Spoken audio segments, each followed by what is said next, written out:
What we see generally is anywhere from 30 to 50 families a day.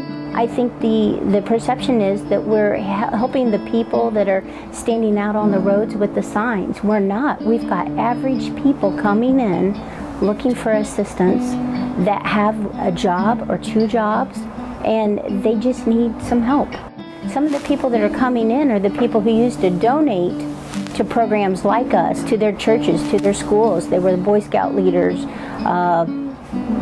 softball coaches, all those kind of people that were in the community giving back are now coming out and seeking help for their own personal families.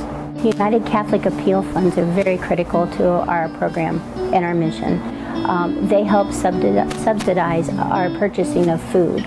We do receive government subsidies through USDA, but you have to match that to receive them. So we actually go out and purchase food. We take a look at what we're receiving from USDA each month, and we try to purchase things that would go along with that. $10 would help us purchase probably 3 meals per family. $15 helps us provide them with some hygiene products as well.